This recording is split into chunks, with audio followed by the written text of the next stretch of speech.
Hello and welcome back to the All About Death Knight series. I'm Stonecore-Dk and we're tanking heroic Stonecore. I'm going to assume that you know all the normal versions of these fights, and if you do not, go check out PoV's video at worldofwarcraft.tgn.tv, sign up on the forums, and let's get started. So the first boss you will encounter is Corborus. He is a snake rock-like boss, and he's got new changed abilities in the heroic version. Obviously, being that it's heroic, it should be a little bit harder, but the crystal barrage that you would find in the normal version, it does the same amount of damage, but this time it spawns adds. You do not need to be near these adds because they will kill you. And the second thing that we can notice is Dampening Wave now absorbs 15,000 healing up from 4,000. This needs to be dispelled away from the tank as soon as possible. It only lasts 6 seconds, so you don't have to dispel it off of the DPS, but it's highly recommended. And the third thing, it's burrowing. While burrowed, the boss jumps from place to place. Obviously, you can tell that from the dust clouds. If you stand in the pathway, you will die. There is no saving you, you will die. So the best strategy to do is, in phase 1, make sure everyone stays spread out as much as possible within healing range. Whenever the boss turns around to spit the crystal barrage on you, move away as soon as possible. Try to take as less damage. If you have an AoE ability, as long as you're ranged, just start spamming on it as soon as they start spitting, and you will have no problems with the adds. The second phase, probably the most difficult and what gives people a lot of trouble and a lot of wives, is when he's burrowing. People like to stand in dust clouds. Let me give you an awareness here. If you stand in bad things will happen. So take the adds to the tank and stay away from the dust clouds.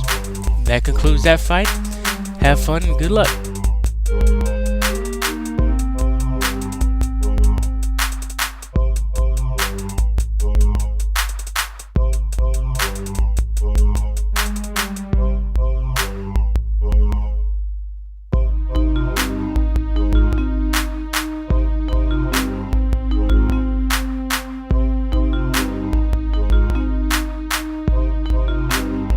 Alright, and after you clear a few trash packs, you come to Slabhide. He does the same thing as he does in regular, except he has one new ability that will kill you if you do not move. That's called Crystal Storm. When he lands from his air phase, he will do a Fan of Knives type AoE spell that deals 10k damage every half second to all party members, and it lasts 6 seconds. So to counter this, when he does Crystal Storm, use the stalactites to LOS the channel. But when you're melee and DPS, there is a current bug that there might be one close to him, but make sure you get out of his hitbox further. Go to try to find a further one to hide from. You will see me take a little bit of damage, and I believe someone dies in this video footage. Other than that, stay out of fire. Don't stand in front of him, and don't stand in the black spots when he goes into air phase 2. And that concludes this fight, and so we'll move on to the next one.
And now we're at the third boss, Ozruk.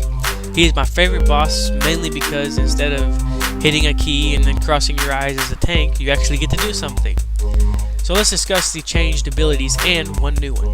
The new ability is called Paralyze. It stuns the entire group for 8 seconds and deals 50k damage if it lasts the entire duration. It will be removed if you take damage. He will throw up a shield called Elementium Bulwark. If you put a dot on him and healers just hit him with any kind of dot you have, it will dispel the paralyzation and you can move away from that.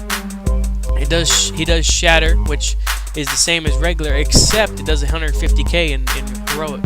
It will one-shot a tank. To everyone and everything within the radius of the shatter. He does ground slam, and that is increased by 500k from regular. And it does a 30-degree cone in front of him. So the best strategy to do is, if you're tanking, and it really only matters if you're tanking, tank him to the wall, and then when he does his go to crest his ground slam, just run through him, get on the back, keep DPSing, then run back on him, get paralyzed, then run straight out, and then come back and just rinse and repeat. And that boss is dead, and you get loot. So we'll see you at the 4th boss.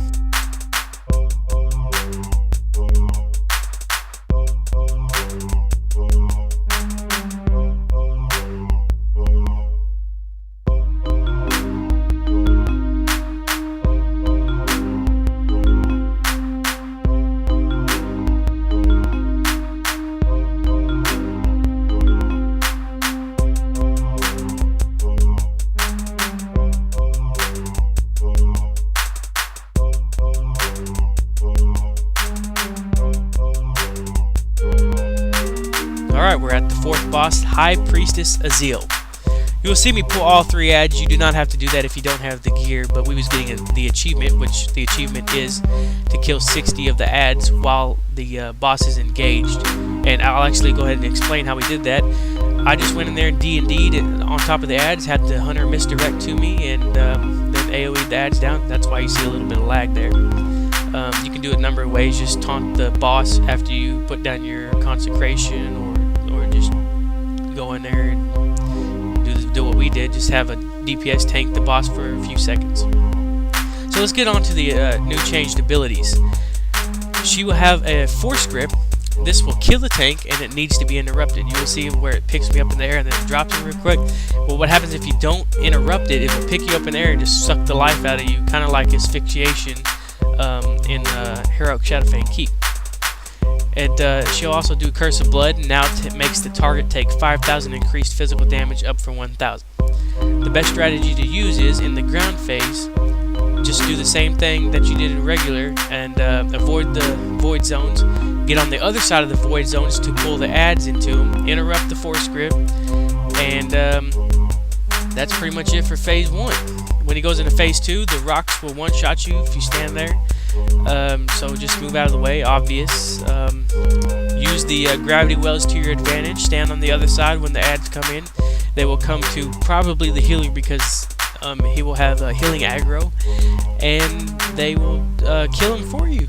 And if you don't happen to have competent people who do that, just go pick them up and then run them into there. You'll see me jump in there sometimes. And that concludes Heroic Stonecore. I thank you for watching. I ask that you rate, comment, and subscribe, and go check out worldofwarcraft.tgn.tv.